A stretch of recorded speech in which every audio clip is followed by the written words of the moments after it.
E aí, pessoal, tudo bem? Professora Letícia Chamarelli aqui de Física. Hoje tem o quê? Aulão! Leti! Muito bom. Ó, hoje tem questão aí de provas anteriores pra gente poder fazer. Caso você já tenha feito, sirva, né, de revisão para sua prova que tá chegando, né? Você tá ansioso? Fica não, porque você estudou com os melhores, né? Então, tá tudo certo, tudo resolvido. Bom, eu tô tentando achar uma posição bacana aqui pra ficar olhando pra você assim, né? Bom, a primeira questão diz assim: um buffet foi contratado para servir, deixa eu trocar aqui já a minha canetinha, para servir 100 convidados em um evento. Dentre os itens do cardápio constava água a 10 graus Celsius. Tá? Sabendo que o buffet tinha em seu estoque 30 litros de água a 25 graus Celsius, determine a quantidade de gelo. Ele quer saber quanto de gelo você vai ter que colocar ali em quilogramas a 0 graus Celsius, que vai ser necessário para obter água numa temperatura a 10 graus Celsius. Então, o que esse cara está falando? Que numa situação de buffet, eles vão servir água a 10 graus Celsius, mas eles não têm água a 10 graus Celsius, eles têm 30 litros de água que está a 25 graus Celsius. Led, então o que ele vai fazer? Ah, ele vai tacar gelo. Ah, mas aí ele vai tacar quanto de gelo? Não sei, sabe? Então ele precisa ter água a 10, precisa ter, mas não tem, só tem uma água a 25, tá? E aí então ele vai tacar gelo e esse gelo já está a 0 graus Celsius. Por que é importante a gente falar que o gelo já está a 0 graus Celsius? Porque quando esse gelo for colocado lá junto da água, esse gelo já vai derreter. Esse gelo não vai esquentar para depois derreter, não, ele já vai derreter. E aí a gente tem que pensar que aqui há uma troca de calor. Só que uma troca de calor que envolve mudança de fase, mudança de estado físico, o gelo vai derreter. Então a gente tem que ver quanto de gelo vai ter que colocar lá para poder chegar com essa água até 10 graus Celsius. O que você precisa ter de organização? Que você tem aqui uma água, essa água está, vamos botar aqui, ó, essa água está a 25 graus Celsius. Quanto de água, Led? 30 litros. Então vamos botar aqui 30 litros d'água. 30 litros de água, tá? Essa água vai precisar chegar numa água até 10 graus Celsius, que é a necessidade que ele tem, tá? Para isso, foi feito o quê? Para isso, a gente pegou uma quantidade de gelo, vou botar aqui, ó, de gelo, vou deixar assim. Quanto de gelo? Não faço ideia. Gelo a 0 graus Celsius. Esse gelo vai receber calor e já vai mandar um derretidão. Vai virar água o quê? A 0, ok? E essa água 0 vai se transformar também numa água a 10 graus Celsius. Ah, então você não montou a tabela, né? Não montei tabela, porque a tabela a gente monta quando a gente está falando de só sensível, fica mais fácil. Aqui, como envolve o latente também, então é bacana você botar com um esqueminha, tá? Então a gente vai ter que fazer umas contas aqui. Que conta, Led? Vamos traçar aqui, ó. Vou botar aqui, ó. Etapa verde não, azul. Primeiro aqui, segundo e terceiro, tá? E a gente vai ter que considerar o quê? Que são três partes, né, de calor, vamos dizer assim, que somadas tem que dar igual a 0. Então, eu tenho que fazer o quê? Q1 mais Q2 mais Q3, somando tudo isso, 0. Por quê? Estamos fazendo trocas de calor. Quando um ganha, o outro perde, tá? Quem ganha e quem perde? Com certeza o gelo tá ganhando. Quem tá ganhando? Gelo. Gelo ganha calor, derrete, tá? E aí quem perde calor? Se um ganha, o outro perde, certo? Então, vamos lá. Primeira parte aqui, ó. Essa parte é a água que tá esfriando. Tá saindo de 25 para 10. Só tá diminuindo a temperatura da água. Então, aqui é calor sensível, tá? São 30 litros. Ele deu a informação que a densidade da água vale 1 grama por centímetro cúbico. Quando ele fala isso, você pode considerar que 1 litro de água tem 1 quilograma de água. Ah, então já pode considerar isso? Pode. Então, se são 30 litros, a gente vai usar 30 quilos. É a mesma coisa. Só que a equação envolve um Czinho, que é o calor específico. Esse calor específico, olha aqui, calor específico da água, 1 cal por grama, tá vendo? Grama, e ele tá te dando quilograma. Então fica atento. Então aqui vai ser calor sensível, né? MC delta teta da água, tá? Mais Q2 vai ser o derretimento do gelo. Então ali eu já posso botar M vezes L, tá? M vezes L. Isso aqui é para quem? Do gelo, tá? No caso seria a parte da fusão, né? Fusão do gelo. Fusão, tá? Mais a parte do aquecimento da água resultante da fusão do gelo.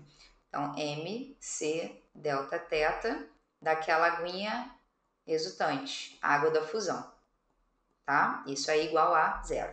Vamos fazer conta. Vou pegar aqui, substituir os números. Deixa eu dar um bocadinho para cá. Então, ó, massa da água que você tem inicialmente, né? 30 quilos, você não vai botar 30 quilos, você vai botar 30 mil, porque você já passou para grama. 1 quilo, 1000 gramas. Vezes Czinho da água, 1. Vezes temperatura variando, foi de 25 para 10. Diminuiu de quanto? 15. Então, a variação de temperatura é de menos 15, porque está diminuindo a temperatura. Mais M vezes L. Quem é esse M? É a massa, né? Essa quantidade de gelo que ele quer que você descubra. Então, não sei quanto é, então é M. O L é o calor latente da fusão do gelo, que ele também deu pra gente que vale 80. Tá vendo aqui no enunciado? 80 cal por grama. Então, M vezes 80. Mais essa massa aqui, como é a massa que é equivalente àquela parte, né, do gelo que foi derretido, a água da fusão, então a massa aqui é a mesma massa que você vai ter, né, para essa quantidade aí que era de gelo, que derreteu o gelo todo, virou água. Então essa massa é a mesma massa do gelo inicial que você tinha ali para, né, ser colocado e levar a temperatura até 10 graus, tá? Então M vezes Czinho é água, 1, vezes a variação de temperatura. No 3 foi de 0, tá vendo? Ó, de 0 para 10. Então, aumentou em quantos graus? 10. Então, a variação de temperatura é de 10. Tá? Isso aqui é igual a 0. Então, vai ficar 3 vezes 15, 45. Vamos botar a quantidade de zeros aqui o suficiente, tá? 1, 2, 3, 4. 1, 2, 3, 4. Sinalzinho de menos na frente. Mais 80 vezes M, 80M.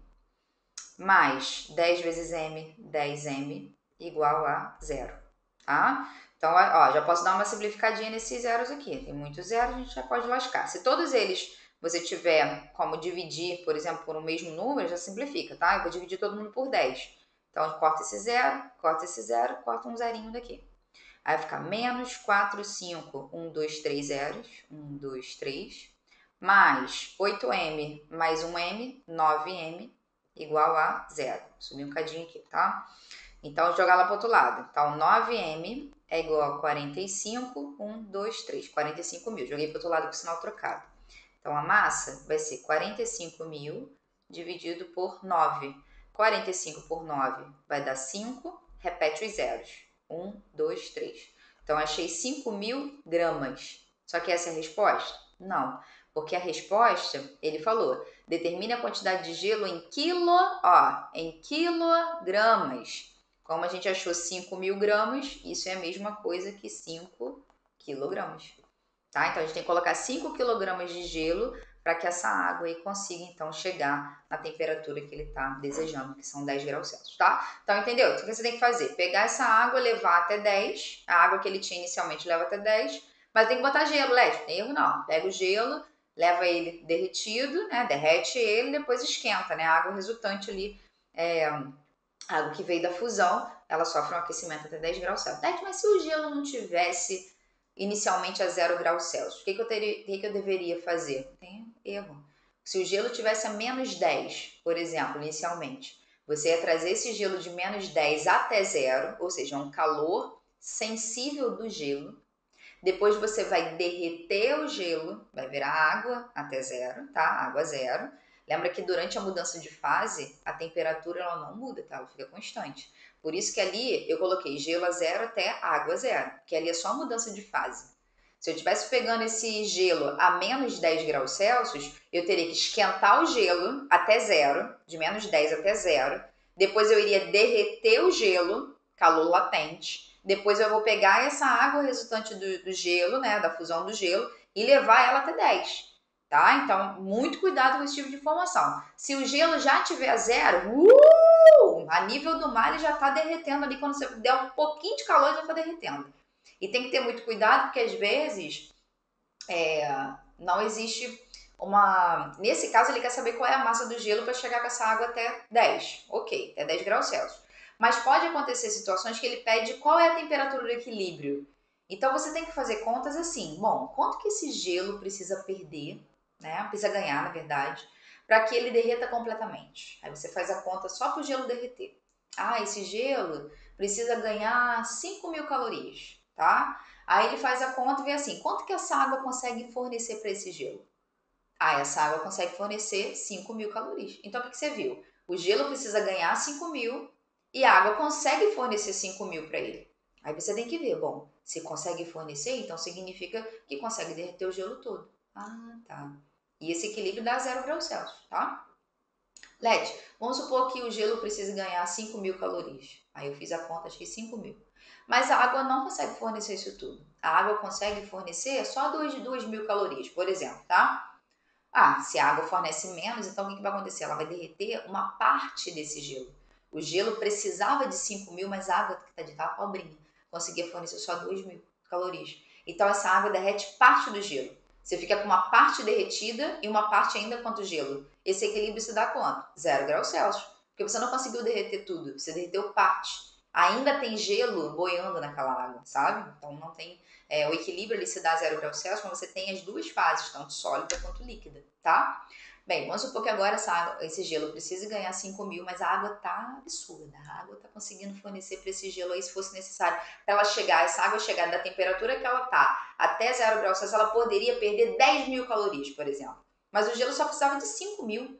Aí, peraí, mas o gelo precisa de 5.000 e a água consegue fornecer 10.000, então significa o quê? Que a água vai ser capaz de derreter todo o gelo e ainda esquentar isso. Vai chegar numa certa temperatura, não sei qual é, mas a gente não está trabalhando com massas aqui.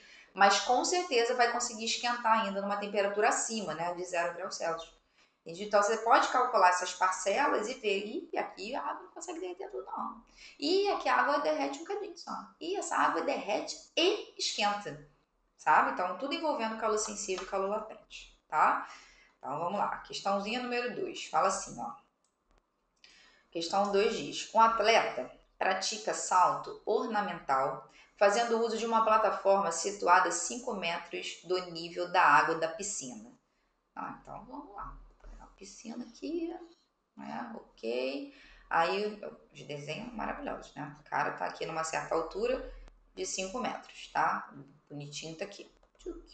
Tá, então, salto ornamental, ele vai dar uma pulada daqui. Pode ter até uma pranchinha aqui, né? De repente que ele vai andar, mas não vou inventar muito desenho não, tá? Então, ó, o atleta pratica salto ornamental fazendo uso de uma plataforma situada a 5 metros do nível da água da piscina, tá bem?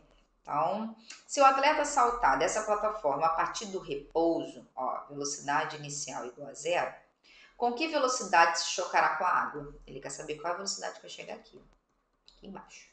Inclusive, vou até tirar essa linhazinha aqui pra gente considerar um nível bonitinho ali, tá? Quer saber qual a velocidade que ele vai chegar aqui embaixo. Despreze a resistência do ar e considere o módulo da aceleração da gravidade como 10 metros por segundo quadrado. O que eu tenho que pensar aqui, bonito? Velocidade inicial 0. Velocidade final que eu quero descobrir. O cara tem altura, você pode fazer ou por energia, tá? Conservação da energia, já que não tem atrito. Ou você pode usar a equaçãozinha aí de Torricelli, tá? A gente vai chegar nela se eu fizer por energia. Então, se não tem atrito, eu vou conservar energia mecânica, tá? Então, conservação da energia mecânica. O que diz a conservação da energia mecânica, Leti? Que na ausência de forças dissipativas, a energia mecânica se conserva, tá? Então, a energia mecânica no ponto A, por exemplo, vai ser igual a energia mecânica no ponto B. Leti, mas quem é A e quem é B?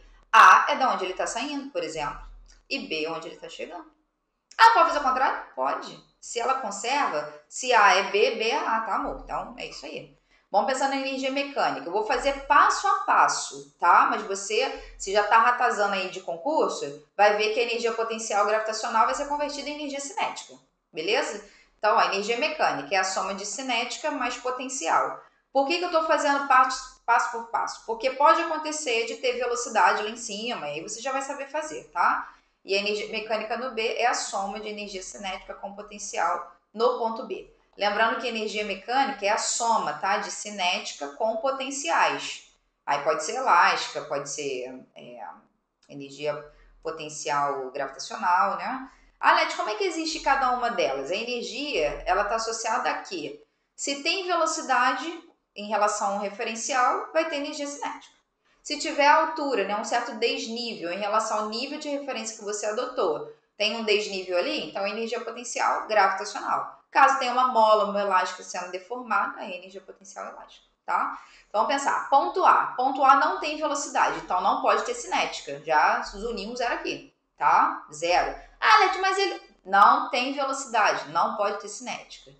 Em relação ao nível de referência, estou adotando o nível de referência aqui na piscina, tá? Então, o A tem altura. Como tem altura, vai ter potencial gravitacional. Então, a energia potencial gravitacional no ponto A tem que ser igual... Deixa eu melhorar isso aqui, tá? Só Jesus. Então, energia potencial gravitacional no A vai ser igual. Vamos olhar para o B agora. Olha só para o B. O B já chegou no nível de referência. Ele não tem desnível. Se não tem desnível, não pode ter potencial gravitacional, tá? Mas vai ter cinética? Vai, porque ele chega lá com uma certa velocidade, é o que a gente quer descobrir. Então, energia cinética no ponto B. O que você percebeu? Que como não tem atrito, toda a energia potencial gravitacional foi convertida em energia cinética. Ah, agora é só abrir LED. Então, a mgh do ponto A é igual a mv ao quadrado sobre 2 no ponto B. Pode cortar a massa, né? Porque é o mesmo candango que está chegando na piscina e que está saindo lá da plataforma. Então, olha, vou passar o 2 para o outro lado. Então, vai ficar VB ao quadrado igual a 2GH do ponto A. Só peguei o 2 e subi, tá? Multiplicando. Isso aqui não é uma equação de Torricelli adaptada para queda? Claro que é. Aí. Então, V de B ao quadrado é igual a 2, gravidade 10, altura 5. Você já poderia partir daqui, tá? Se você está de boaça com a matéria, começa daqui logo de uma vez. Então, V de B ao quadrado é igual a 5 vezes 2, 10, vezes 10, 100. Vamos tirar a raiz de 100, né? Que é a operação aqui. Raiz de 100. Essa velocidade vai ser de 10 metros por segundo. Ele pediu a velocidade... Cadê? Em metro por segundo, olha as opções. Poderia aparecer em quilômetros por hora, tá? Aí era só você multiplicar por 3,6. Tá bem? Muito bom, né? Questãozinha boa, caiu em 2019 aí. Vamos para a próxima. Próxima questão sobre vetores. Fala assim: dois vetores V1 e V2 formam entre si um ângulo θ, tá? E possuem módulos iguais 5 unidades e 12 unidades. Então, V1, 5 unidades, V2, 12 unidades. Se a resultante entre eles, então V resultante, entre eles tem módulo igual a 13 unidades, podemos afirmar corretamente que o ângulo θ entre os vetores V1 e V2 vale, então ele quer saber qual o valor do θ. Bem, se a gente tivesse aquelas situações na qual os vetores têm a mesma direção e o mesmo sentido, a gente soma. Vetores com sentidos contrários, né? Mesma direção, mas sentidos contrários, a gente subtrai. Vetores que formam ângulos de 90 graus entre si, a gente já usa o Pitágoras de uma vez. Mas aqui ele quer saber o ângulo. Então, eu vou apelar para a lei dos cossenos. Como a gente tem uma situação aqui que é um vetor de resultante, então a gente está fazendo um vetor soma, tá? Vamos tentar descobrir quanto que vai ser essa resultante. Então, como é que é a lei dos cossenos? Para o caso de resultante, né? Para a parte de resultante de vetores. Se é o vetor soma, então a gente vai fazer VR ao quadrado, que é o primeiro, que é o vetor resultante ao quadrado, vai ser V1 ao quadrado mais V2 ao quadrado mais, tá? Ué, mais, sim, que a gente vai usar o ângulo de abertura entre os vetores, que seria isso aqui, ó. Aqui é 5, aqui é 5, aqui, por exemplo, é 12. Aí vai ter um ângulo de abertura entre eles. A gente faz a projeção aqui, ó, dos vetores. Deixa eu acertar aqui que tá muito pequenininho. Vou botar minha careta para cá. Ó. Supor que a gente tem um vetor aqui de tamanho 5. Aí tem um vetor aqui de tamanho 12. Tá? Eu vou projetar o 5 aqui do lado, ó. E vou projetar o 12 aqui em cima. E a gente vai montar o vetor resultante, que é esse cara que tá aqui, ó. Tá? V resultante. E a gente vai usar o ângulo de abertura dos vetores, que é esse cara que tá aqui. Tá? Eu não sei quanto que vale, é isso que a gente quer descobrir. Então, fica como, ó? VR ao quadrado é igual a V1 ao quadrado mais V2 ao quadrado mais, tá? Vai usar sinalzinho de mais aqui. 2V1, V2 vezes cosseno de θ, tá? Leste que você está usando mais, que a gente está usando o ângulo de abertura entre os vetores, tá? Então, ó, VR ao quadrado é 13, né? O valor, ele falou que a resultante ali é 13. Então, vai ficar 13 ao quadrado é igual a 5 ao quadrado mais 12 ao quadrado mais 2 vezes 5 vezes 12, tá vendo? Então, só para substituir. Vezes cosseno de θ. A gente quer saber o θ. 13 ao quadrado, 169. 5 ao quadrado, 25. 12 ao quadrado, 144. Mais 2 vezes 5, 10. 10 vezes 12, né? Vai dar 120. Cosseno de θ. Então, vai ficar 169 é igual a 144 mais 25. E 169. 169. 169 mais 120 cosseno de θ. Se eu jogar 169 para o outro lado, vai subtraindo, né? Então, vai ficar zero. Então, 120 cosseno de θ é igual a zero. Então, cosseno de θ tem que ser zero. Tem que ser zero. E aí, a pergunta é, qual é o ângulo cujo cosseno vale zero? 90, né? Cosseno de 90 é zero. Então, cosseno de zero vale 1, cosseno de 90 vale zero. E aí, como ele quer saber qual o ângulo, então o ângulo é de 90 graus. Eles são perpendiculares entre si, tá? Se eu fizer lá o teorema de Pitágoras, tem que dar o 13, tá? De unidade.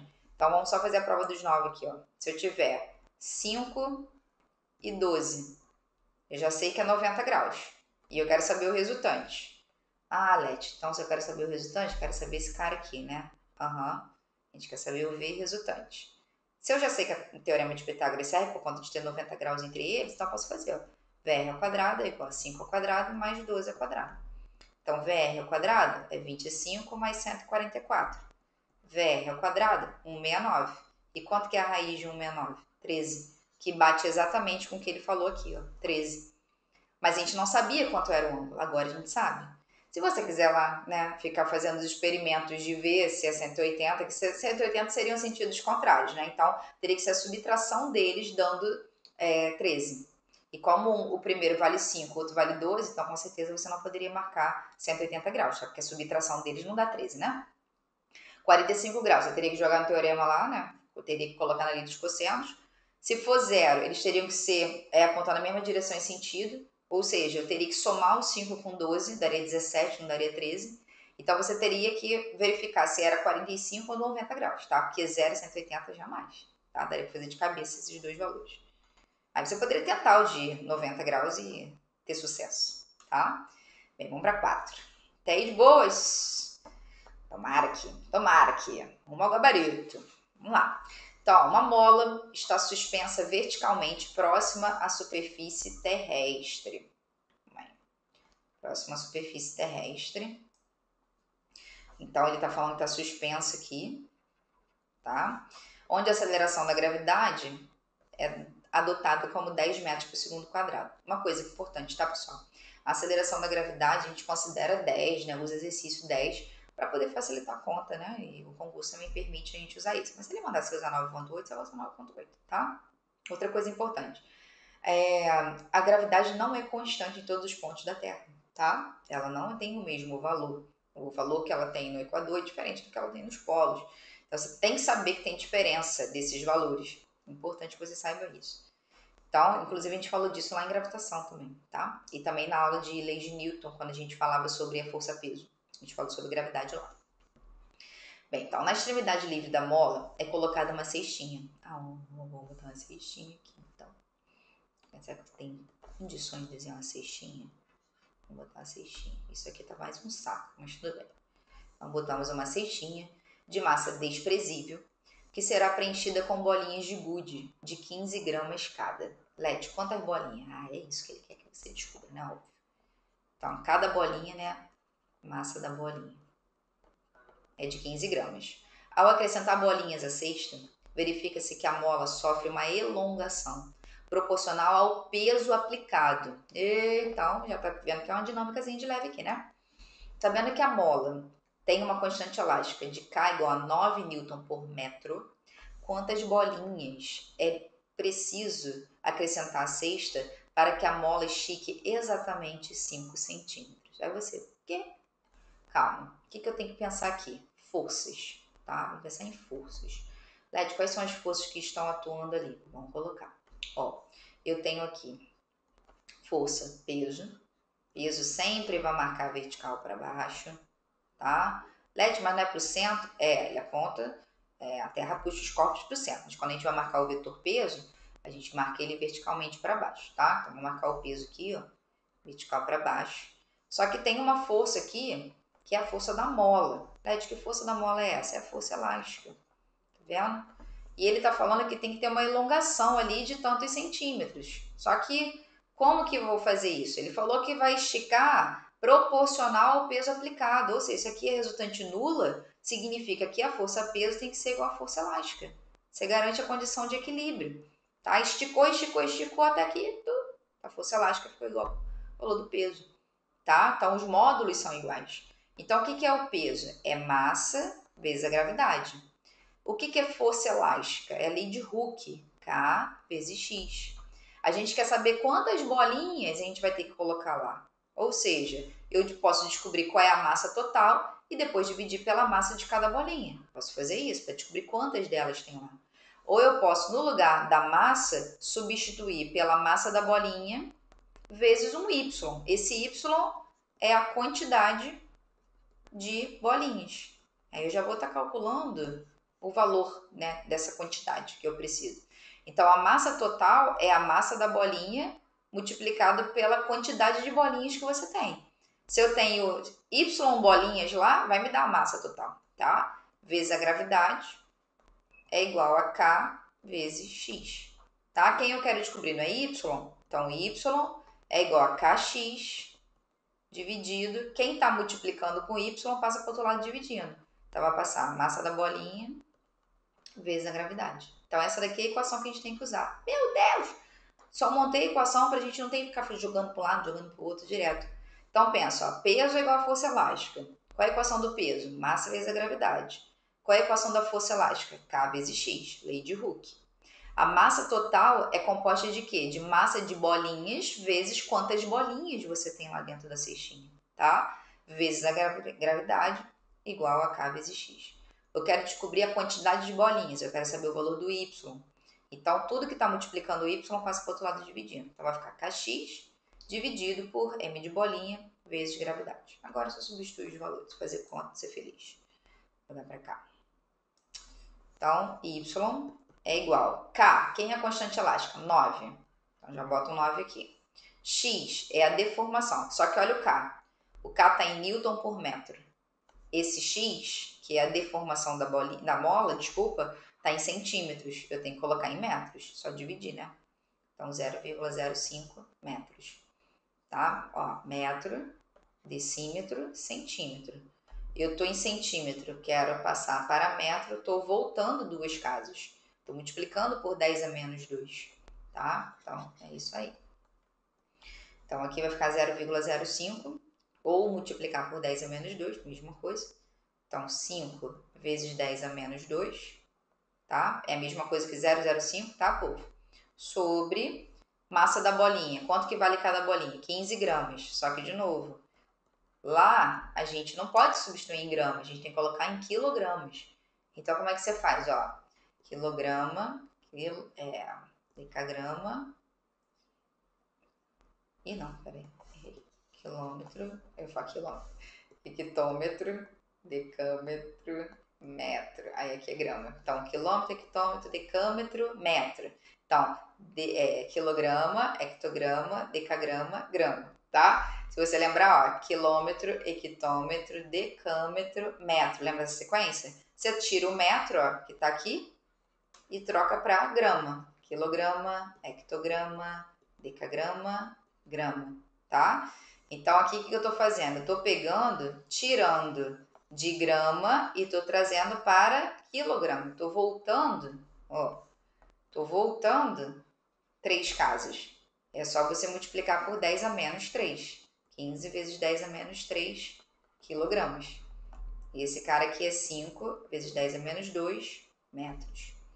Bem, então, beleza, vamos para fazer conta agora. Você tá vendo? Só tem conversão de unidade que é chatinho. Mas se você souber trabalhar bem as unidades, tranquilo. Então, a massa da bolinha vai ser 15 vezes 10 a menos 3 vezes a gravidade, 10. Tá? Então, y vai ser 9 vezes 5, 45, vezes 10 a menos 2, sobre 15, 10 a menos 3 com 10 a 1, 10 a menos 2. O que eu posso fazer com 10 a menos 2? Manda embora. Tchuc, tchuc. Sobrou o quê? Y igual a 45 sobre 15, que vai dar 3 bolinhas. Ou seja, se eu colocar 3 bolinhas, a deformação sofrida lá pela mola vale 5 centímetros. Tá? Então, probleminha de dinâmica aí, aplicações de leis de Newton, né? Com condição de equilíbrio, muito boazinha, muito legal. A única coisa que você tem que ter muito cuidado é a conversão de unidades, tá? Converter unidade. Ah, Leti, mas eu cheguei lá no final, esqueci de trocar as unidades e deu alguma coisa perto de 3, né? Com 3 ali na frente. Ah, não tem mais opção aqui, então tu vai lá e marca 3, entendeu? Não, sortezinha de leve. Porque as opções, elas não estão muito divergentes no 3. Né? Poderia ter 3, 30, 3 mil. Aí você, vou errar. Aí tem um problema. Bem, vamos lá agora para a questão número 5. Questão 5 diz assim: uma criança gira no plano horizontal uma pedra com massa de 40 gramas. Vou botar aqui, massa de 40 gramas. Em uma corda, produzindo um movimento circular uniforme, MCU. A pedra descreve uma trajetória circular de raio 72 centímetros. Vocês estão vendo que as unidades estão tudo grama, centímetro, tem que trocar essas coisas. Quando trata de dinâmica, principalmente, que lá entra tudo no sistema internacional, tá? Quilograma, metro, tá? 72 centímetros. Sobre a ação de uma força resultante centrípeta. Ah, o que é centrípeta mesmo? Força centrípeta está associada a movimentos que possuam alteração da direção da velocidade. Ah, é só quando faz circular? Não. Qualquer movimento curvilíneo tem força centrípeta, tem aceleração centrípeta. A pessoa está andando em linha reta, Leste, tem centrípeta? Não. Está andando em linha reta, não tem mudança da direção da velocidade. Mas ele fez isso aqui, ó, tum, e virou, fez uma curvinha assim de nada, assim, ó, acabou, já tem centrípeta. Então ele falou, movimento circular uniforme já tem gritar, centrípeta, sabe, tum, aquela mensagenzinha assim na sua cabeça, pá, é isso. Não de erro, né? Mas é uma mensagem que fale de centrípeta. Então tá, então ele fala sobre a ação de força resultante centrípeta de módulo igual a 2 newtons. Então o módulo dela vale 2 newtons. Então vamos lá. Força centrípeta, 2 newtons. Se a corda romper, qual será a velocidade em metros por segundo? Ele quer saber. Qual a velocidade em metros por segundo com que a pedra se afastará da criança? Então ele quer saber qual é o valor dessa velocidade, né, com que essa pedrinha vai sair. Lembrando que ele falou, a criança gira no plano horizontal, tá? Então ela tá girando assim, ó. Uma pedra com 40 gramas, né, presa a uma corda e tal. E aí ele fala que em algum momento aí, se a corda romper, o que vai acontecer com a velocidade? Então a gente tem uma situação que a resultante que está sendo atuante aí é essa própria força centrípeta. Né? Mas, Leti, como é que eu faço cálculo de força centrípeta? Vamos lembrar. Força resultante é igual a massa vezes aceleração. Como o movimento é curvilíneo, então passa a ser força centrípeta igual a massa vezes aceleração centrípeta. Tá? Quem é a força centrípeta? É 2. A gente deixa aí 2. Igual a massa, tá em grama, tem que passar para quilograma. 40 vezes 10 a menos 3. Tá? 40 vezes 10 a menos 3. Vezes a aceleração centrípeta. Quem é a aceleração centrípeta? É V ao quadrado sobre R. Tá? Pode ser também a aceleração centrípeta, ômega ao quadrado vezes R. Por que a gente não vai usar a segunda? Porque ele não pediu velocidade angular. Ele pediu velocidade em metros por segundo. E essa velocidade em metros por segundo é o valor do V. Tá? Então, esse ômega aqui a gente não vai usar. A gente não precisa usar essa parcela de equação. Então, a gente vai substituir no valor da aceleração centrípeta V ao quadrado, V é o que a gente quer descobrir, sobre o R, né, que é o raio aí da trajetória, que é de 72 centímetros, só que eu não posso botar em centímetro, tem que passar para metro. 72 vezes 10 a menos 2 metros, tá? Então aqui vai ficar 72 vezes 10 a menos 2 metros. Subir um cada aqui. Então aqui vai ficar, vamos tentar resumir um pouquinho dessa conta aí que tá grandinha. Então, ó, aqui vai ficar 2 vezes 72, vamos jogar para cá multiplicando, ó. 2 vezes 72 vai dar 144 vezes 10 a menos 2. Esse 40, 10 a menos 3 que está aqui multiplicando V2, ele vai passar para o lado dividindo. Dividido por 40 vezes 10 a menos 3, igual a V ao quadrado, tá? 144 por 40, Led, quanto que dá? Não sei. Vamos fazer aqui, por 40. Então, se eu colocar 3 vezes 4, 12, vai dar 120. 120 para 144 vai sobrar 24, tá?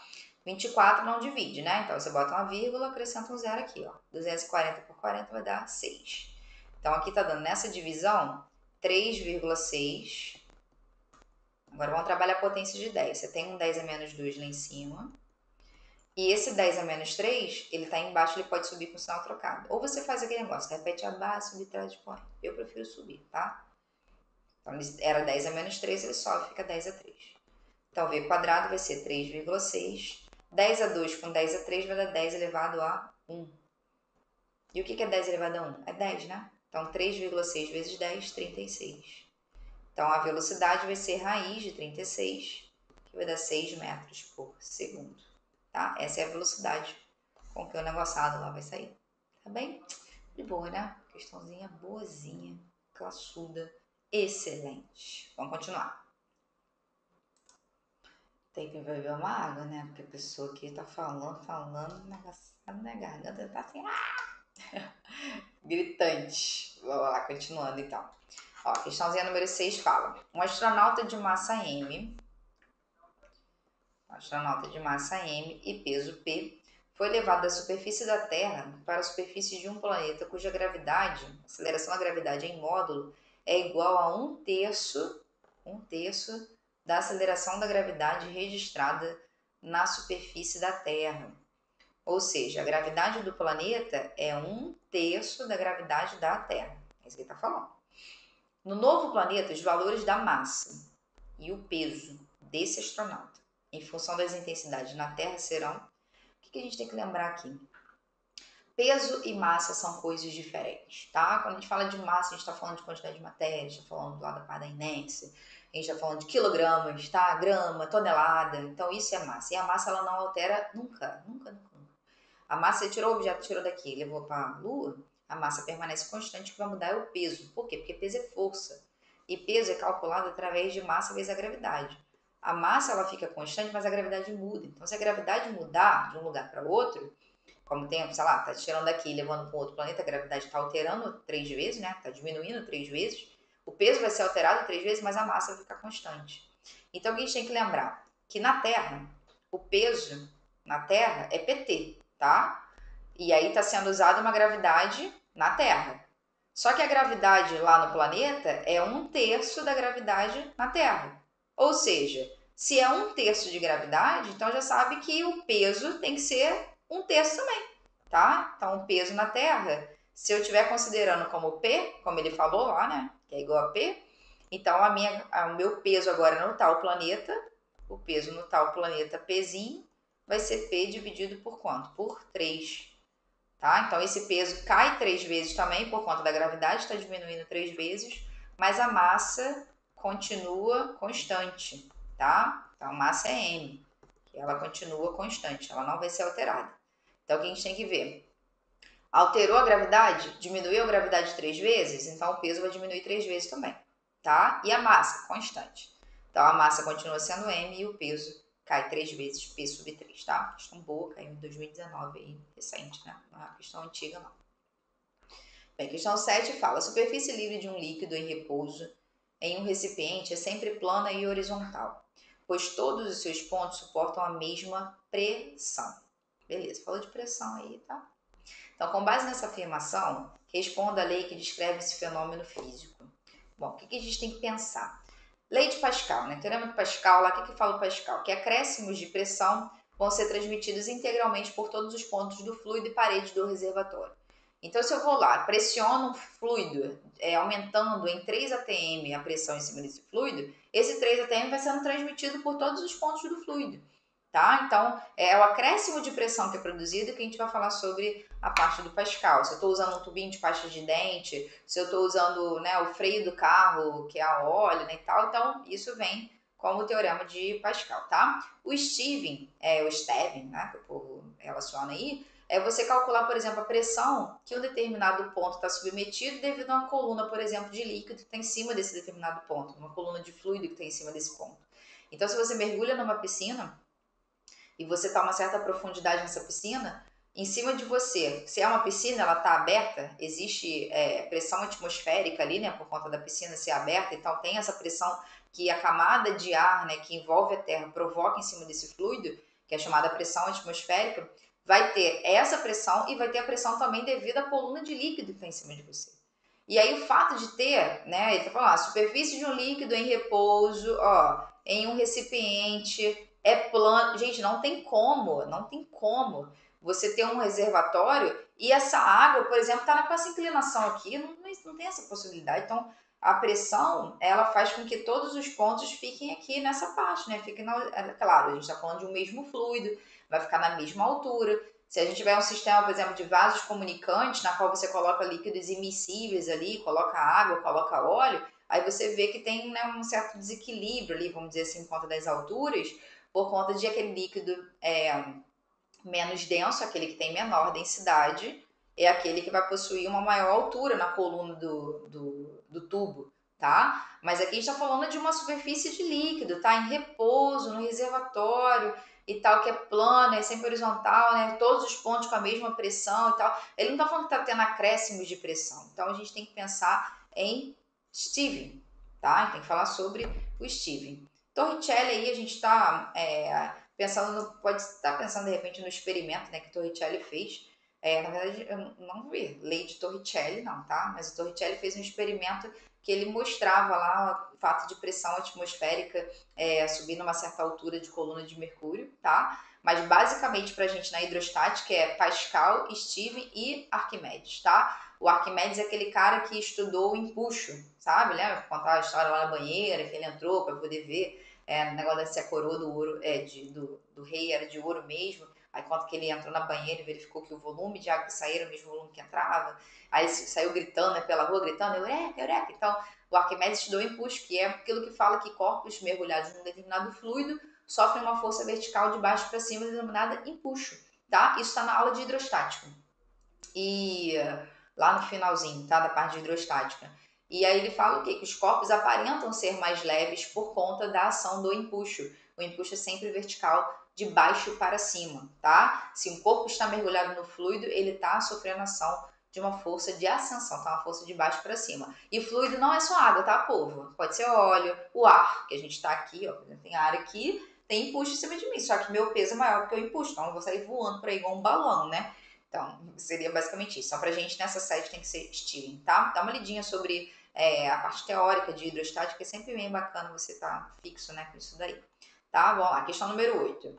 No estudo da estática, nós estamos em estática agora. No estudo da estática, para que um ponto material esteja em equilíbrio, ponto material, o que é um ponto material? Aquele cara que eu não estou preocupado com as dimensões dele, entendeu? Ele tem dimensões desprezíveis. Se eu tiver uma gangorra, a gangorra não é um fator desprezível. Posso considerar só um pontinho aqui, quero que esse ponto aqui esteja em equilíbrio. Para ele estar em equilíbrio, basta que a força resultante seja igual a zero e você vai garantir o equilíbrio dele. Então, por exemplo, se eu tenho aqui uma força F1 para cima, uma força F2 para baixo, uma força F3 para a direita e uma força F4 para a esquerda, para garantir o equilíbrio disso aqui, basta você fazer o quê? Que F1 tem que ser igual a F2 e que F3 tem que ser igual a F4. Você garantiu o equilíbrio desse ponto material. Leti, mas ele não é um ponto material, tá? Ele é uma barra, aí uma pessoa botou um apoio aqui, alguém botou uma pessoa pendurada aqui, fez uma força aqui. Para garantir o equilíbrio dessa parada aqui, eu não posso falar só que a força resultante é zero, porque eu tenho que garantir que esse negócio não sobe nem desce e nem gira. Então, além de você ter força resultante zero, sempre para equilíbrio, bebê, força resultante tem que ser zero. Mas no ponto material, a garantia é só força resultante nula, porque você não tem dimensões ali a serem consideradas. Mas numa gangorra tem. Então, além da força resultante ser igual a zero, você tem que garantir que os momentos, né? O momento resultante é zero também. Então, ele não pode girar. Então, tem que ser todas as forças para cima iguais às forças para baixo. Esse bagulho não roda nem para o lado, não gira para um lado, não gira para o outro. Então, o momento resultante é nulo também. Isso quando é um corpo extenso, mas sendo ponto material, basta a força resultante ser igual a zero, que tá bonito, tá agradável, tá? Então, ó, vou colocar o OBS aqui para vocês. Se eu tô falando de ponto material, basta que a força resultante seja igual a zero, tá? Força resultante nula, tá bom? Se eu tô falando de um corpo extenso, tá? Dimensões sendo consideradas, você precisa ter força resultante nula e somatório dos momentos nulo. Tem que ter essa condição. Se o bagulhete estiver rodando, acabou, não tá em equilíbrio, tá? Então, equilíbrio. Equilíbrio. Tá? O equilíbrio do ponto material, basta colocar força resultante zero. Se for o equilíbrio do corpo extenso, esse negócio não pode ir para cima, não pode ir para baixo, não pode ir para direita, não pode ir para esquerda, não pode rodar para um lado, não pode rodar para o outro. Tem que parar. Parado lá. Tá? Repousando lá. Tá? Então, para gente, no estudo da estática, para um ponto material, né, para que um ponto material esteja em equilíbrio, é necessário o suficiente que, ó, a resultante das forças exercidas sobre ele seja nula, tá? Essa é a garantia que você vai ter. Lete, muito bom. Essa matéria é muito boazinha, né? Gosto. Entramos então agora na parte de termometria, tá? Inclusive, questãozinha do Roberto aqui, famosinha essa, que fala assim, ó, Roberto, empolgado com as aulas de física, decide construir um termômetro que trabalhe com uma escala escolhida por ele, a qual chamou de escala R. Roberto, porra, fez a escala dele, lascou um R, né, de Roberto.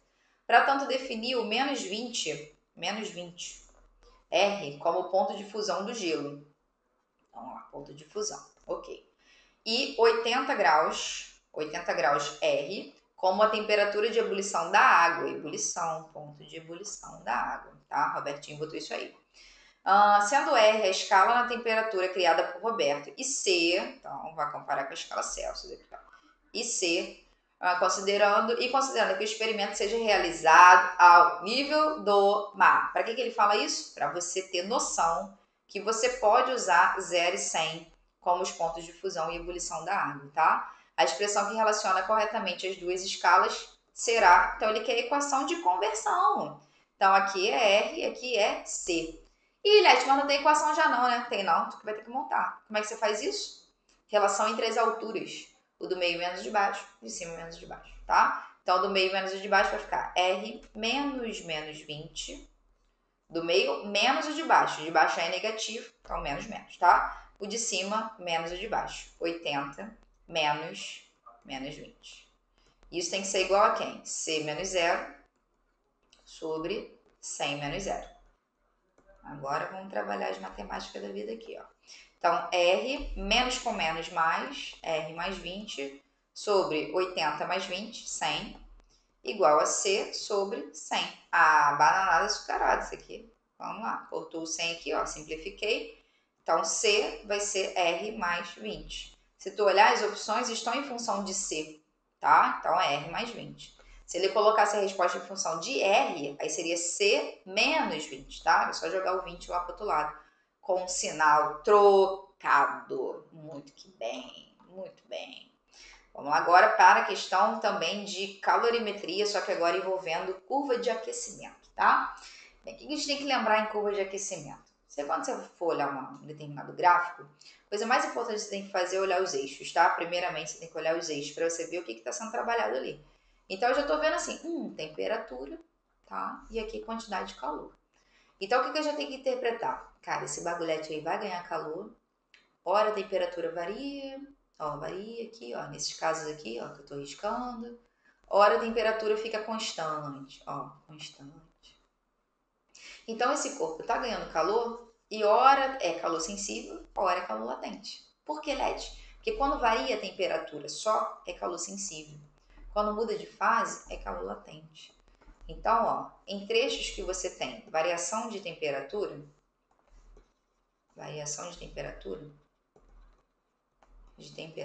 só, você está falando de calor sensível. Tá? Olhou o gráfico, viu que está tendo variação de temperatura. Como que varia a temperatura? Olha aqui, ó. Tá indo de 15, aumentou para 35, tá? Aqui era 35, ó, e continua sendo 35. Aqui não variou a temperatura.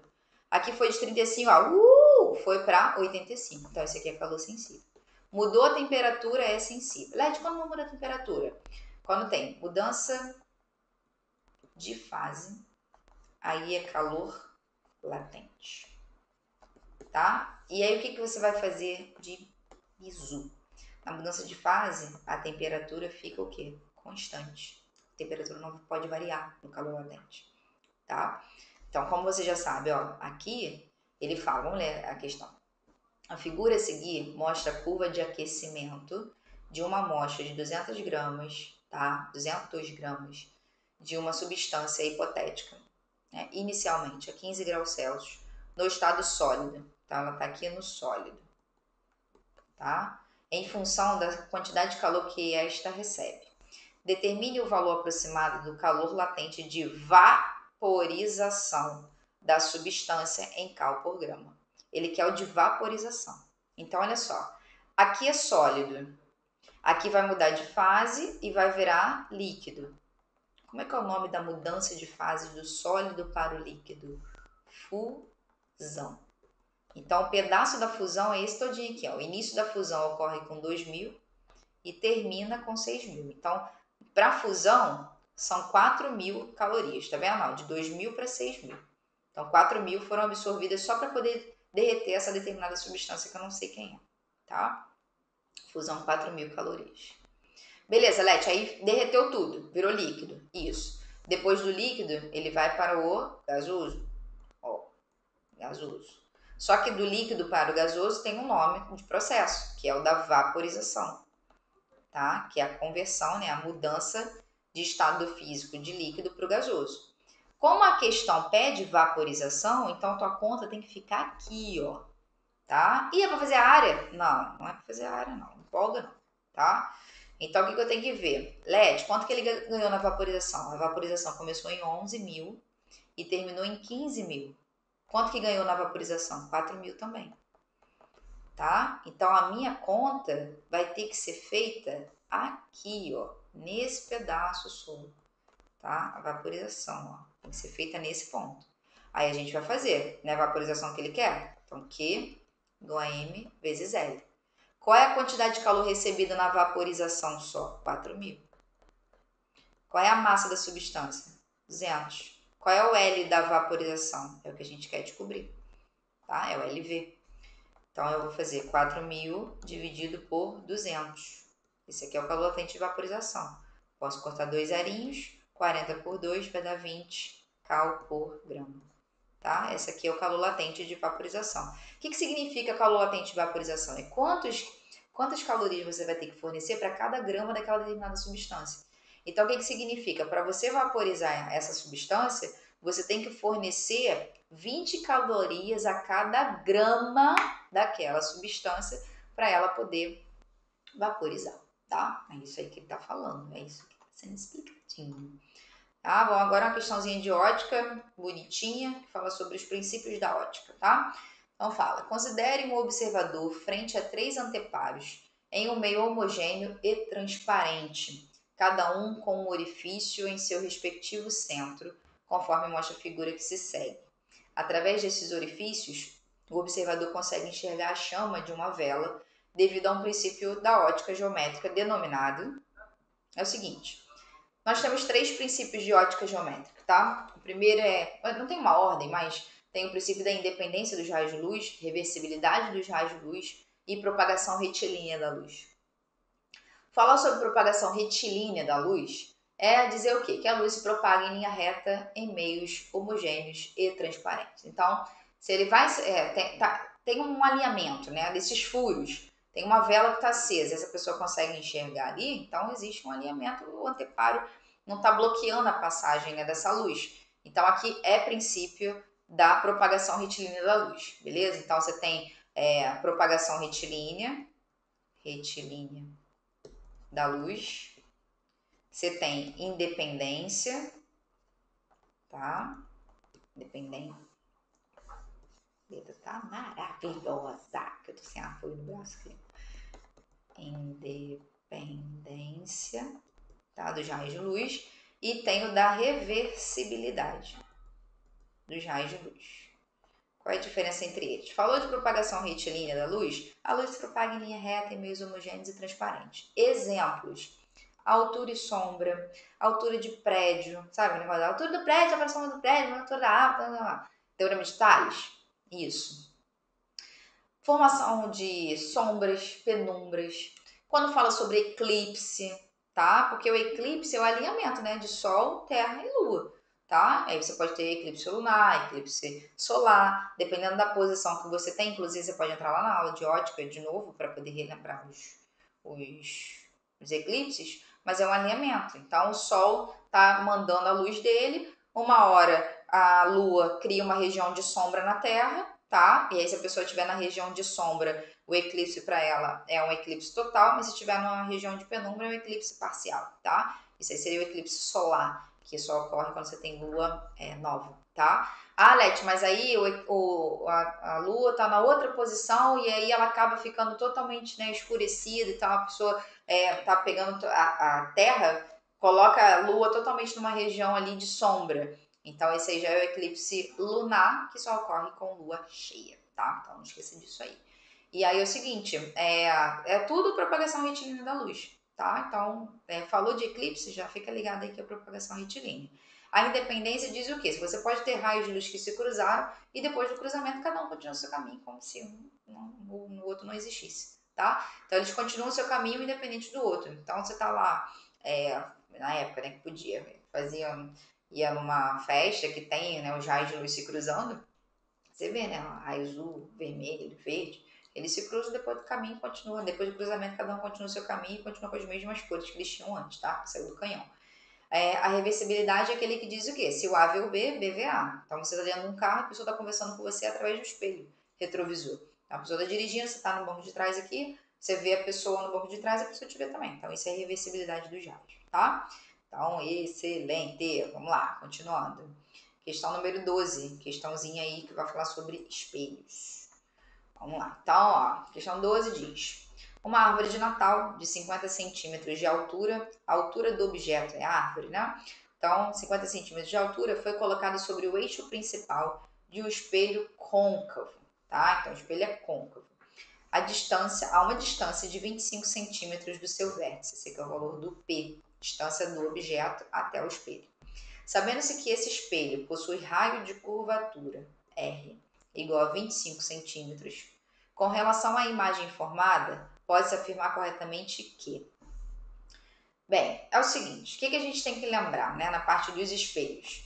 Você tem espelho plano, tem espelho esférico. Espelho plano, então vamos fazer um resuminho aqui, ó. Espelho plano. Você tem sempre o mesmo tipo de imagem, tá? Que é uma imagem virtual, que é aquela imagem formada por prolongamentos, né, atrás do espelho. É uma imagem direita e é uma imagem do mesmo tamanho, tá? Então, isso aqui são características de espelho plano. A imagem é sempre virtual, direita e do mesmo tamanho. Existe simetria, tá bom? Nas partes do espelho plano. Leti, mas aí tem o espelho que é um espelho esférico, ok? Espelho esférico, você pode ter o espelho convexo e pode ter o espelho côncavo. O convexo, ele sempre vai te dar o mesmo tipo de imagem também. É uma imagem virtual, é uma imagem direita e é uma imagem menor do que o objeto.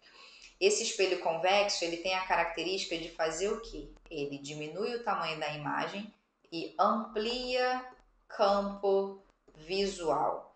Então, são aqueles espelhos de segurança, os espelhos que colocam no supermercado, na descida do ônibus, na descida nas guaritas. Então, amplia o campo de visão, mas diminui o tamanho da imagem. Tá? O convexo sempre vai te dar isso. Então, plano virtual, direito do mesmo tamanho. Convexo vai te dar imagem sempre virtual, direita e menor. Sempre isso. Virtual prolongamento de raios, direita, que ela não está de cabeça para baixo, né? E menor, porque ela tem o tamanho diminuído em relação ao que é o objeto. Ok. Mas eu também posso ter um espelho côncavo. Ok. E aí, se eu tenho um espelho côncavo, vamos botar aqui bonitinho. Espelho côncavo. Dependendo da posição que eu coloque o objeto, ele vai formar imagens diferentes, tá? Lá no espelho côncavo, que a gente representa com esses tracinhos na parte de trás do espelho, aqui você tem o eixo principal, tá? Aqui você tem o vértice, aqui o centro de curvatura e o foco, tá? Tem as propriedades dos raios de luz, que eu não vou me ater a esse ponto agora, mas eu vou comentar. Todo raio de luz que vem paralelo, bate no espelho e sai no foco. Se for no foco, ele sai paralelo. Vai lá na aula de espelhos, tá? Para dar uma relembrada nessas propriedades dos raios. Se o raio de luz for no vértice, ele reflete simétrico. Se ele for no centro de curvatura, ele bate lá e volta sobre si mesmo. Então tem essas características. Eu vou ficar só preocupada em te dar a informação das imagens, tá? Eu posso ter o objeto aqui, ó, antes do centro de curvatura. Posso ter o objeto em cima do centro de curvatura. Posso ter o objeto entre o centro e o foco, terceira posição, em cima do foco. E entre o foco e o vértice. Então, eu tenho 5 posições diferentes que eu posso colocar o objeto. Se eu colocar o objeto na posição 1, eu vou ter uma formação de imagem. Na 2, vou ter outra formação de imagem. Na 3, vai ter outra. Na 4, vai ter outra. Na 5, vai ter outra. E aí, o que a gente tem que lembrar? Que, pelas construções de imagem, vai lá na aula de espelhos para você verificar a construção dessas imagens, tá? Eu construí todas elas, tá? Eu falei de todas elas, expliquei lá com, né, como é que se formava cada uma das imagens. Então, a gente, para lembrar, a gente pode usar a regrinha da mão, né? Eu expliquei para vocês como é que a gente faz isso. Esses 3 primeiros dedos aqui, ó, esses 3 primeiros dedos, eles equivalem às 3 primeiras características que estão ali. Primeira posição, segunda posição e terceira posição. Então, primeiro caso, segundo caso, terceiro caso, tá? Vai com a mão aí. Esse dedo que está virado aqui, ó, que é o indicador, ele não está nem para baixo nem para cima. Então, ele vai estar usando o quarto caso, tá? Esse dedo aqui, ó, virado para cima. Tá vendo? Virou para cima. Esse caso aqui é o quinto caso. Então, o que a gente vai ver? Ó, todos os 3 dedos são virados para baixo. São imagens invertidas, tá? Então, se o objeto estiver antes do centro, em cima do centro ou entre o centro e o foco, vai ser imagem de cabeça para baixo, tá? E já vai lá e olha as construções de imagem, tá? Então, hoje a gente vai construir imagem. A gente está vendo o bisurado já. Então, tudo aqui virado para baixo, ó. Então, a imagem ela é invertida. Só que toda imagem invertida é real, porque ela é formada pelos próprios raios de luz. Então, vai ser real, real, real. Toda imagem real é invertida. Tá? Então, aqui vai ser invertida, invertida, invertida. Os 3 primeiros casos. E invertida. Entender. Beleza. Agora, vamos lá. Primeiro dedinho é o menor, tá vendo? Então, a imagem é menor, igual, maior. Tá? Então, coloca lá. Menor, menor, igual, menor, igual, maior. Tá? Ela ampliou, mas ela tá de cabeça para baixo, tá? Quarto caso, ó, o dedo nem tá lá para cima nem para baixo. Tá aqui, ó. Então, ela é imprópria. É aquela imagem lá no infinito, tá? Então, imprópria. Imprópria. E quinto caso, que é o dedão, tá? Dedão virado para cima, imagem direita, ó, para cima, ó, o dedo virado, ó. Imagem direita, toda imagem direita é virtual, só que é o dedão, né? Maior. Então, vai ser virtual, direita e maior. Então, filhão, isso aqui é vida. Isso aqui é um maluco gabarito, não precisa nem fazer conta, não precisa fazer nada. Você vê que só quiser a característica da imagem, né? Então, é só você lembrar dessas posições, tá? Então, objeto na posição, aí eu vou botar asterisco, tá? Aí o asterisco é 1, 2, 3, 4, tá? Esse aqui é antes do centro, sobre o centro, entre centro e foco, sobre o foco, entre foco e vértice, tá? Então, tá antes do centro? Antes do centro, real invertida menor. Tá em cima do centro, real invertida igual. Tá entre o centro e o foco, real invertido maior. Tá em cima do foco, LED, então a imagem própria, lá no infinito, tá? E tá entre o foco e o vértice, então o virtual direito maior, tá? O dentista, quando vai fazer, olhar seu dente aí que tá podre, ele usa o espelhinho, né? Esse espelho faz o quê? Aumenta o tamanho da imagem. Quer dizer, aumenta o tamanho do objeto, né? Então, a imagem fica ampliada. E aí, necessariamente, esse espelhinho tem que fazer com que fique na posição aqui, né? O objeto fique entre o foco e o vértice para você conseguir ver ele de maneira ampliada e direita. Ah, Leti, mas dá para ser ampliada no caso 3 também. Dá, mas aí seu dente fica de cabeça para baixo, né? Não é interessante para o dentista? Então tem que ser o mais próximo possível do espelho, tá? Para a parte analítica, a gente tem as considerações da equação de Gauss, né? Eu vou até colocar aqui, ó. A equação de Gauss, que é aquela do foco, né? 1 sobre F é igual a 1 sobre P mais 1 sobre P'. Não gosto de usar isso. Aí eu uso produto sobre soma, que é a mesma coisa. A gente já evita de tirar em MC, tá? Pode fazer isso. Você pode usar também do aumento linear transversal, A igual a I sobre O, I é o tamanho da imagem, O é o tamanho do objeto, que é igual a menos P' sobre P, tá? Que é igual a F sobre F menos P. Então, isso aqui serve para quando ele fala, a imagem é ampliada 3 vezes, então A é 3. A imagem é diminuída 4 vezes, então A é 1/4, tá? A imagem é invertida. Invertida, então A tem que ser um sinalzinho de menos, tá? Outra coisa importante, Candango falou para você que a imagem foi projetada. Falou que é projetada, ela é real. Sendo real, ela é invertida. Então, necessariamente, teu A tem que ser negativo, tá? Cuidado, tá? A imagem foi projetada no anteparo. Você, projetada? Isso aí é uma imagem real. E o aumento foi de 4 vezes o tamanho do objeto. Aí você, 4? Não, menos 4. Tá? Porque 4 é da ampliação. 4 vezes maior, 4.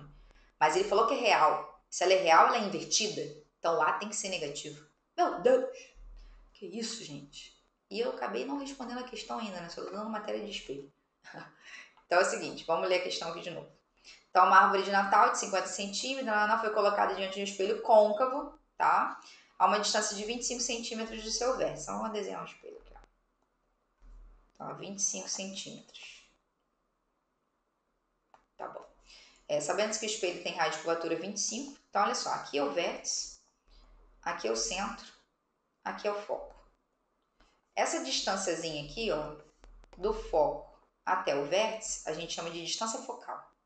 A distância do centro até o vértice, a gente chama de raio de curvatura. E o raio de curvatura é o dobro do foco, tá? Então, ele falou que o raio de curvatura é 25, beleza. Só que ele colocou o objeto a 25 centímetros do espelho, ou seja, o meu objeto está exatamente em cima do centro, tá? O objeto está aqui, ó. Tá? Porque ele falou assim, ó, sabendo-se que o espelho possui raio de curvatura 25, então o C, né, vale 25, essa é a distância, esse aqui é 25. E ele falou que há uma distância de 25 centímetros do seu vértice, ou seja, o objeto foi colocado a um P, né, que é a distância do objeto até o espelho, de também 25 centímetros. Ou seja, o objeto está em cima do centro de curvatura. Aí ele quer saber como é que fica a característica da imagem. Pô, tá em cima do centro de curvatura, aqui ó, sobre o centro de curvatura, como é que é a imagem? Real, invertida e igual, do mesmo tamanho. Então ela vai ser direita, direita? Não, já furou. Invertida e maior do que o objeto? Não. Invertida do mesmo tamanho do objeto, estando a 25 centímetros do vértice? Exatamente isso. A imagem, tá, que é formada quando o objeto está em cima do centro de curvatura, ela é real, ela é invertida, é do mesmo tamanho e fica exatamente em cima do centro. Só que o objeto está para cima, assim, tá? Ó, blogueiros. O objeto está assim, a imagem vai ficar assim, ó, no mesmo lugar, tá? Só que de cabeça para baixo. Tá? O objeto está assim, a imagem vai estar assim, em cima do centro, tá? Para quem é do eu militar aí já sabe que nós mostramos isso aí, que fica na mesma posição. Então, tanto o P e o P' vão valer 25 centímetros, tá? Que também está equivalendo ali o valor do raio. E vamos para a 13. A 13 é uma questãozinha lá de Física 3. Vamos lá. Questão número 13, fala assim, ó, o gráfico a seguir corresponde ao comportamento da corrente elétrica que percorre um condutor em função da diferença de potencial a ele aplicada. Ele está me dando um gráfico de corrente em mili, 10 a menos 3, tá? Ampere e volts, tá? Que é a unidade de dB, tensão, voltagem, mesma coisa aí, né? Também a unidade de Fem, né? Que é a força eletromotriz quando você estuda geradores.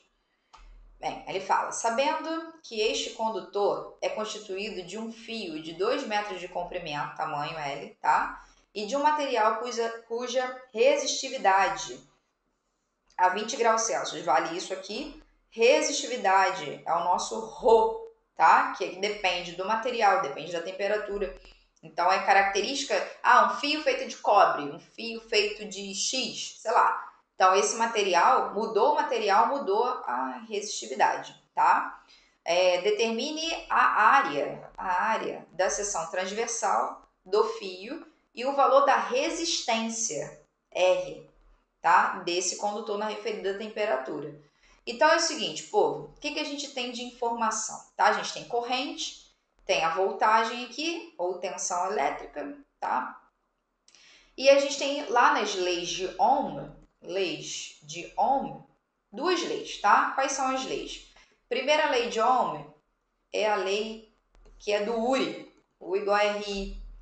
Você tem essa equaçãozinha aqui, nessa equação a gente usa o U em volts, o R em ohm, tá? E o I em ampere.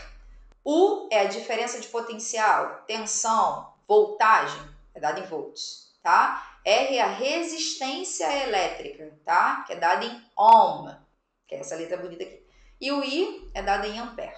Led, mas só tem isso? Não, tem a segunda lei do bonito também. Segunda lei de Ohm. A segunda lei de Ohm é R é igual a Rho L sobre A.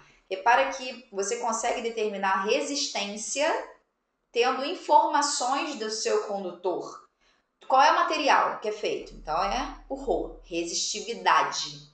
L, qual o tamanho desse condutor? Qual o tamanho desse fio? Tá? E o A é a área da seção transversal. Então, eu tenho um fio que ele tem um tamanho L, tá? Ele tem uma área de seção transversal aqui, ó.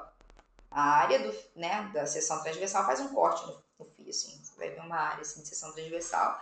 E ele é feito de um certo material, tá? Que vai ter uma resistividade. Então, olha que interessante. A resistividade é influenciada pelo material, né? É o material que manda e a temperatura, tá? Então, tem certos condutores que, quando são atravessados por corrente, né? Você já aprendeu o efeito Joule, que é o quê? É conversão de energia elétrica em energia térmica. E essa passagem de corrente gerando aquecimento, às vezes, ela pode acabar alterando as características daquele material. Então, a resistividade acaba sendo alterada por conta de aumento de temperatura. Só que tem questões que falam, vou desconsiderar essa parada aí, tá? Então, ok. Mas a resistência depende não somente da resistividade. Resistência é R. Resistividade é o Rho, que é aquela letra ali, bonitinha ali, tá? A resistência, que é o R, depende do Rho, depende do tamanho do fio e depende da área, tá? Você pode ter dois fios que têm a mesma resistência elétrica, tá? Mas eles têm tamanhos diferentes, áreas diferentes, ok. O que você tem que ter é, se eu tenho dois fios que são feitos do mesmo material, então eles possuem necessariamente resistividades iguais. Os Rhos são iguais, mas não necessariamente terão resistências iguais. Porque eu posso ter dois fios de cobre, só que um tem 1 metro e o outro tem 2 metros.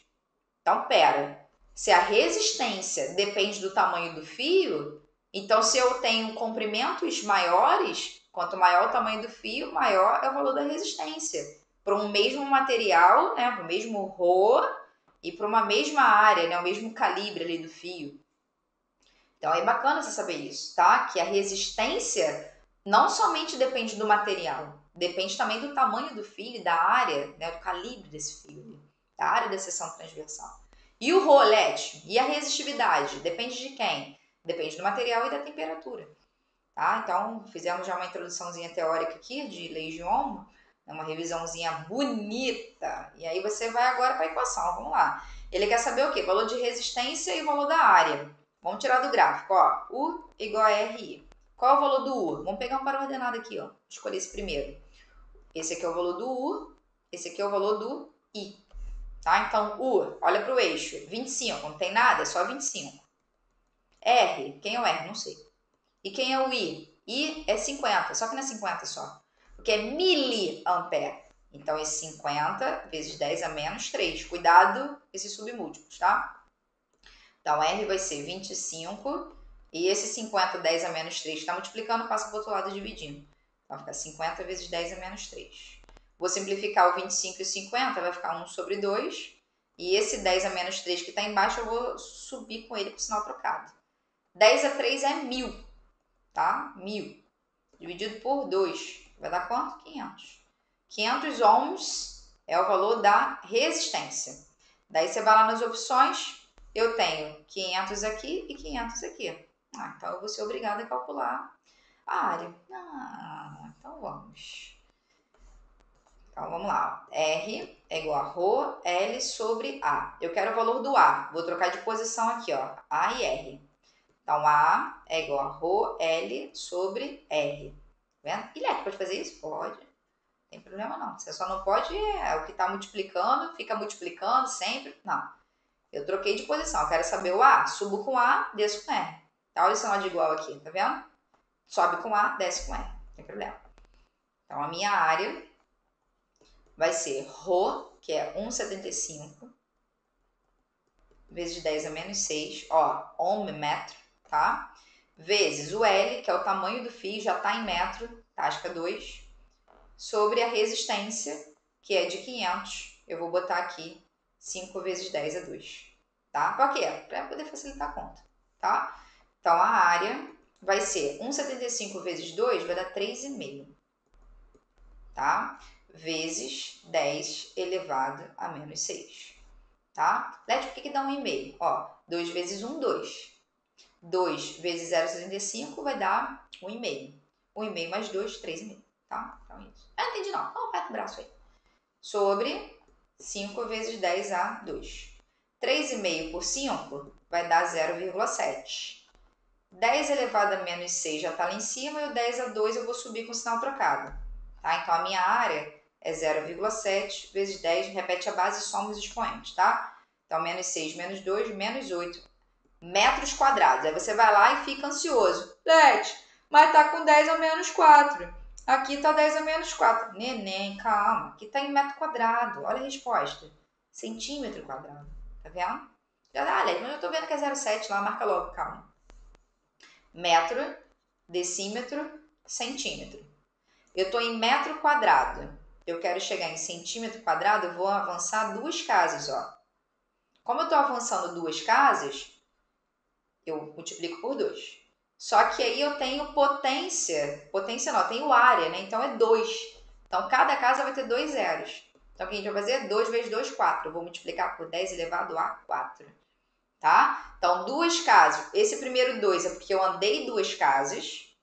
E esse segundo 2 que está aqui é por conta de ser área, então eu multiplico por 2. Então, a potência que eu vou fazer, como eu estou indo de metro para centímetro, então eu estou aumentando, tá? Então, fica para mais. Se fosse de centímetro para metro, aí seria 10 a menos 4, tá? Então, de metro para centímetro, decímetro, centímetro, eu estou avançando. Então, avancei 2 casas, como é área 2, 2 vezes 2, 4. Então, eu multiplico por 10 elevado a 4. Então, é 0,7, 10 a menos 8, vezes 10 a 4. Então, aqui, a minha área vai ser 0,7 vezes 10 a menos 4 centímetros quadrados. Essa aqui é a minha resposta. Mas se fosse volume, como é que eu ia fazer? Avançou 2 casas? Avança 2 casas, só que cada casa tem 3, né? Porque volume são 3, né? Base, altura e área da base vezes altura, né? Então, são 3 dimensões. E aí, ao invés de você multiplicar por 2, você multiplica por 3, tá? Então, essa conversão é bem bacaninha, tá? Fica bem de boas. Vamos para 14. Questão 14 diz assim. 14. Ó, uma partícula com carga elétrica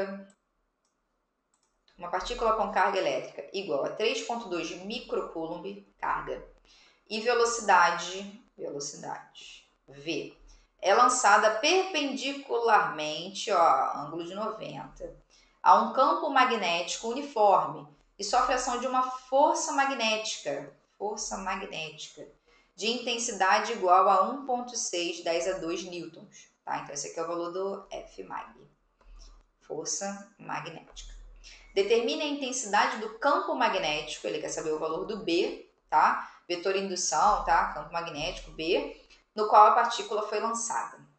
Bem, o que ele está dizendo? Que vai ser lançada uma partícula, essa partícula foi lançada perpendicularmente a esse campo, e ele quer saber quanto é o valor desse campo magnético uniforme, tá? Que a gente vai ver, força magnética, deixa eu botar aqui, força magnética é igual a QVB seno de θ. Quem te deu aula disso aqui foi lá em Física 3, tá? Marcelo da Munição. Dá uma olhadinha depois na aula do Marcelo.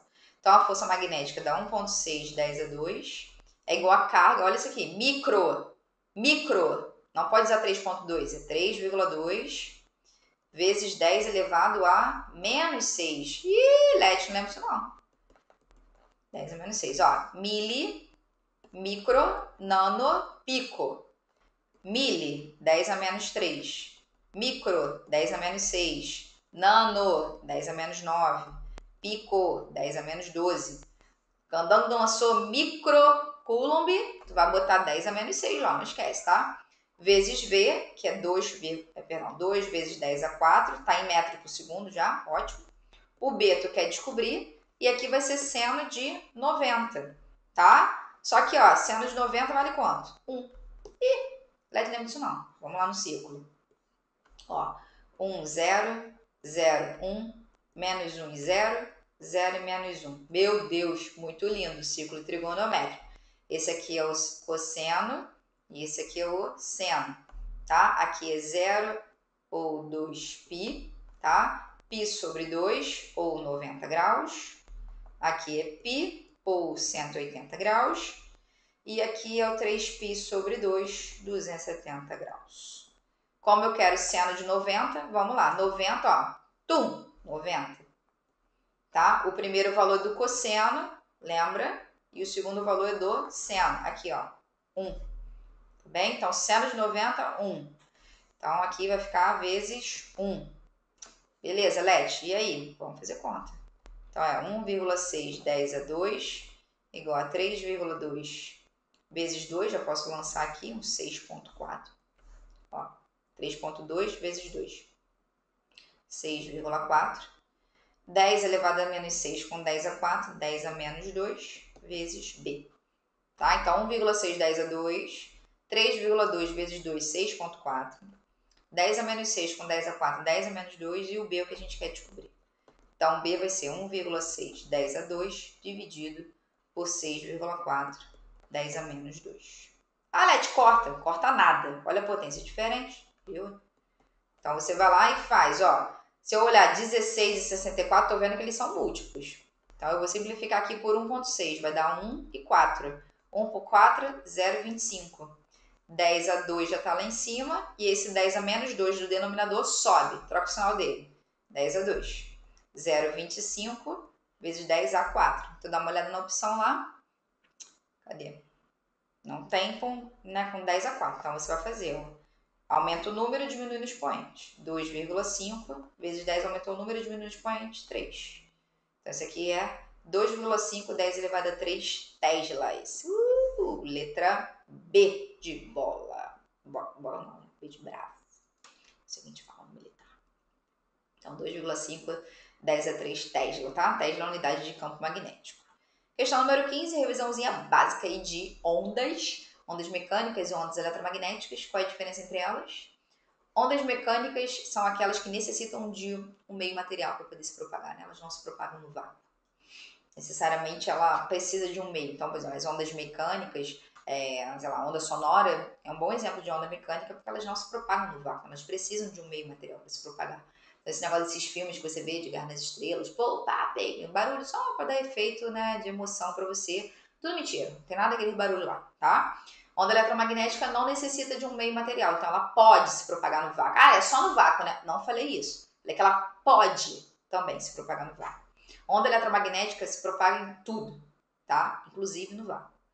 E as ondas mecânicas não, elas precisam de um meio material, um sólido, líquido, gasoso, tá? Então, um bom exemplo de ondas mecânicas são as ondas sonoras, tá? Então, a questão diz assim, ó. Primeiro, analisa as afirmações, né?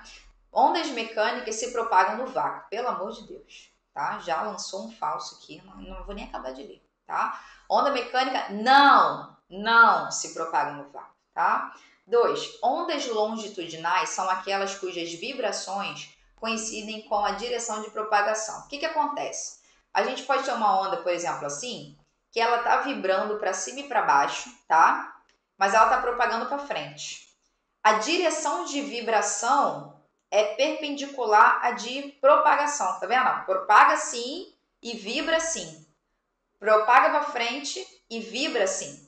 Então ela é perpendicular à direção de propagação. A vibração é perpendicular à de propagação. Então essas aqui são ondas transversais, tá? Por exemplo, a onda na corda. Transversais. Ondas eletromagnéticas são transversais também, tá? Eu posso ter onda que ela vibra para frente, para trás e propaga para frente, sabe? Como se fosse uma mola. Essa onda ela vibra e propaga na mesma direção, tá vendo? Elas são ondas longitudinais, tá? Então, quando é direção de vibração e de propagação diferente, 90 graus, então aqui, ó, 90 graus é transversal. Se for na mesma direção de vibração e de propagação, é longitudinal, tá? Então ele fala, ondas longitudinais são aquelas cujas vibrações... Não é que eu tô falando não, tá, gente? É a vibração isso aqui, tá? Na mola, por exemplo. As ondas longitudinais são aquelas cujas vibrações coincidem com a direção de propagação. Sim, verdadeiro. Um bom exemplo disso é a onda sonora, tá? Onda sonora é zona de compressão e rarefação do ar. Compressão e rarefação do ar. São ondas longitudinais. O comportamento longitudinal de ondas sonoras, tá? Aí se propagando no ar, tá? Depois, ondas eletromagnéticas não precisam de um meio material para se propagarem. Realmente, não necessitam. Elas podem se propagar no vácuo. 4. As ondas sonoras são transversais. Não. Ondas sonoras são longitudinais. E não se propagam no vácuo. Aí, beleza. Mas essa parte aqui tá errada. Então, pra gente aí, as verdadeiras são 2 e 3. Letra C. Bom, queridos, eu espero que você tenha gostado dessa breve revisãozinha, mas com muito valor, né? A gente conseguiu revisar alguns conteúdos bem bacanas aí também. Eu espero que você tenha uma excelente prova, que você tenha gostado do nosso curso, que você continue focado, né, durante essa semana aí que está tendo de revisões, né, de aulões, que você sempre revise os papiros que você fez e que, assim, fica tranquilo, né? Se você fez a sua parte, você vai tranquilo para sua prova, que a farda vem, tá? Eu tô aqui na torcida, espero muito que você dê um feedback, né, da aula, dê um feedback das coisas que você tem sentido, das dificuldades que você tem. A gente sabe que são muitos conteúdos, são muitas matérias, mas quem tá focado, filhão, não tem como dar errado, tá? Uma hora essa farda vem, continue dedicado, continue se empenhando. Eu, Militar, tô muito feliz de ter você aqui como aluno. Eu também sou muito privilegiada de ter vocês como alunos, tá? Eu recebo muitas mensagens de carinho, muitas mensagens de pessoas que falam sobre a aula, falam sobre o nosso conteúdo, que a física era uma coisa, meu Deus, e que aí quando a gente está, né, em aula que vocês conseguem acompanhar bastante coisa. Sabemos que a física ela ainda é um tabu para muitas pessoas, as pessoas falam que é isso, que é aquilo outro, que é muito difícil, mas o que falta às vezes é uma interpretação, uma base matemática boa, para a gente conseguir trabalhar bem os nossos conteúdos de interpretação e fazer as continhas também, tá? Eu acredito que a gente vai ter muitos resultados positivos e é isso. Se você não tiver um resultado por agora, continue, não desista, tá? Continue estudando, continue focando, porque às vezes é só um detalhezinho que você precisa aprimorar e a gente continua aqui para poder te ajudar, tá bom? Se cuida, fique bem, se proteja e vai fazer uma boa prova, uma prova de qualidade, tá? Lembrando que a gente tem geralmente, né, são 2 concursos para EA, então se o primeiro não der legal, não der bom, continue focado, faz a segunda prova e arrebenta, tá? Um beijo pra você. Eu espero seu feedback. Manda mensagem pra mim lá no @leixambarelli, tá? Fique bem. Tchau, tchau.